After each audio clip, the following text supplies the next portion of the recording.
हरिद्वार में एक ट्रैवल कारोबारी पर आधे दर्जन से ज्यादा लोगों ने ऑफिस में घुसकर लात घूंसे बरसाए। घटना रोडवेज बस अड्डे के पास की है, जिसका वीडियो सोशल मीडिया पर वायरल है। मारपीट का आरोप ट्रैवल कारोबारी के ही पड़ोसी ट्रैवल एजेंसी कारोबारी और उसके लोगों पर लगा है। पीड़ित ट्रैवल कारोबारी का आरोप है कि उसे हत्या तक की धमकी भी दी गई। दोनों ट्रैवल कारोबारियों के बीच किसी बात को लेकर विवाद चल रहा था।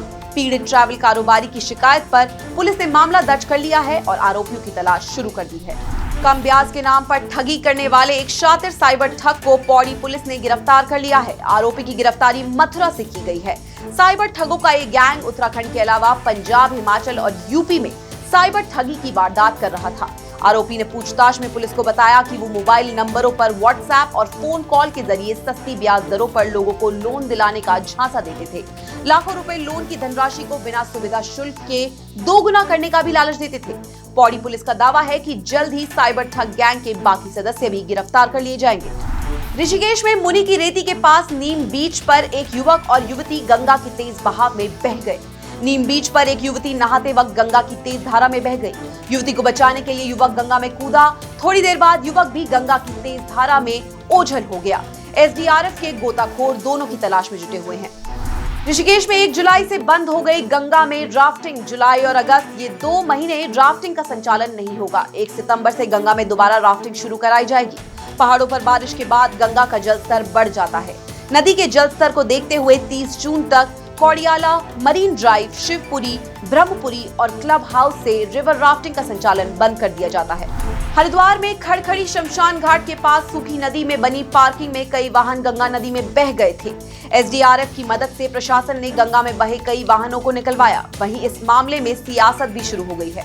कांग्रेस ने सरकार पर अनदेखी का आरोप लगाया है। कांग्रेस का कहना है कि मानसून से पहले नदी नालों की सफाई को लेकर बड़े बड़े दावे किए गए थे, लेकिन हरिद्वार जैसी बड़ी धर्म नगरी में ही नदी नालों की अभी तक सफाई नहीं की गई है, जिससे बारिश के बाद शहर में जल भराव की स्थिति पैदा हो रही है। बद्रीनाथ विधानसभा सीट पर होने वाले उपचुनाव से पहले नया विवाद सामने आया है। बद्रीनाथ विधानसभा क्षेत्र के पोखरी विकासखंड में गश्त के दौरान चुनाव आयोग की एसएसटी टीम ने बड़ी मात्रा में बीजेपी की प्रचार सामग्री जब्त की। आचार संहिता के मुताबिक राजनीतिक पार्टियां प्रचार सामग्री को रात 8 बजे तक ला सकती हैं और कहीं ले जा सकती हैं, पर आरोप है कि बीजेपी कार्यकर्ताओं ने आचार संहिता का उल्लंघन किया। बीजेपी का प्रचार वाहन रात 10 बजे के बाद भी प्रचार सामग्री ढोकर पोखरी नगर में घूम रहा था। वहीं प्रचार सामग्री जब्त होने के बाद बीजेपी नेताओं ने सफाई दी कि इसके लिए चुनाव आयोग के अफसरों से पहले ही मंजूरी ले ली गई थी। गाड़ी रास्ते में खराब भी हो गई थी, जिसकी वजह से देरी हुई। बीजेपी ने आरोप भी लगाया है कि कांग्रेस के दबाव में जब्ती की कार्रवाई हुई है। उत्तराखंड की 2 विधानसभा सीटों पर होने वाले उपचुनाव के लिए मैदान में उतरे उम्मीदवारों की संपत्ति का ब्यौरा सामने आया है। बद्रीनाथ सीट से कांग्रेस उम्मीदवार लखपत बुटोला बाकी उम्मीदवारों के मुकाबले ज्यादा अमीर है। चुनाव आयोग को दिए गए हलफनामे के मुताबिक बुटोला के पास कुल 2,57,06,280 रुपए की चल संपत्ति है, जबकि 12,23 लाख रुपए की अचल संपत्ति है। गाड़ियों की बात करें तो लखपत बुटोला के पास टाटा सफारी स्टॉर्म और रॉयल एनफील्ड बुलेट मोटरसाइकिल है। बुटोला की पत्नी के पास 30,29,187 रुपए की चल संपत्ति और 60 लाख रुपए की अचल संपत्ति है। लखपत बुटोला और उनकी पत्नी पर कुल 86 लाख रुपए का होम लोन भी है। अमीरी में दूसरा नंबर सैनिक समाज पार्टी से चुनाव लड़ रहे हिम्मत सिंह का है। बीजेपी उम्मीदवार राजेंद्र भंडारी तीसरे नंबर पर है और निर्दलीय उम्मीदवार नवल खाली चौथे नंबर पर है। केंद्रीय सड़क परिवहन राज्य मंत्री अजय टम्टा अपने संसदीय क्षेत्र अल्मोड़ा से हल्द्वानी लौटते वक्त कैंची धाम सड़क पर लगे जाम में घंटों फंसे रहे। कैंची धाम में लगातार लग रहे जाम से हो रही परेशानियों को टम्टा ने भी स्वीकार किया। उन्होंने लोगों से वादा किया है कि कैंची धाम में बाईपास और टनल बनाने की दिशा में भी तेजी से काम किया जाएगा। टम्टा के मुताबिक जोली कोट भवाली से लेकर खैरना और पांडुखाल तक सड़क को जोड़कर मानस खंड के प्रोजेक्ट को पूरा करेंगे, ताकि केदार खंड तक सड़क जुड़ी हो और प्रदेशवासियों को सहूलियतें हों। अखिल भारतीय अखाड़ा परिषद ने लॉन्च की विश्व धर्म संसद वेबसाइट। कहा कि धर्म को बचाने के लिए वेबसाइट बड़ा जरिया बनेगी। इसके जरिए शास्त्र का भी ज्ञान पूरी दुनिया में प्रसारित किया जाएगा। हरिद्वार के माया देवी मंदिर में वेबसाइट की लॉन्चिंग का कार्यक्रम हुआ।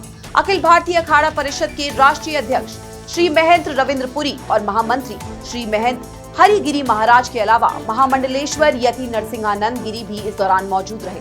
अखाड़ा परिषद ने अकेले धर्म संसद करने वाले महंत यति नरसिंहानंद गिरी का समर्थन भी किया। अब नरसिंहानंद गिरी अखाड़ा परिषद के साथ धर्म संसद आयोजन करेंगे।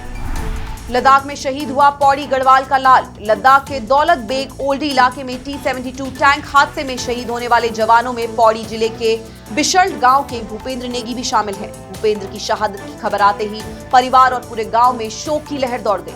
भूपेंद्र का परिवार देहरादून में रहता है। सेना में 18 साल सेवाएं दे चुके भूपेंद्र अपने पीछे 3 बच्चों, पत्नी और पिता को छोड़ गए हैं। उनकी 3 बहनें हैं जिनकी शादी हो चुकी है। लद्दाख में LAC के पास दौलत बेग ओल्डी इलाके में T-72 टैंक सेना के जवान नदी पार करने का अभ्यास कर रहे थे। अभ्यास के दौरान अचानक नदी का जलस्तर बढ़ गया और जवान बह गए। हादसे में एक जूनियर कमीशन ऑफिसर और 4 जवान शहीद हुए। पीएम मोदी, गृह मंत्री अमित शाह और रक्षा मंत्री राजनाथ सिंह ने इस घटना पर दुख जताया और कहा, दुख की इस घड़ी में राष्ट्र शहीदों के परिजनों के साथ खड़ा है।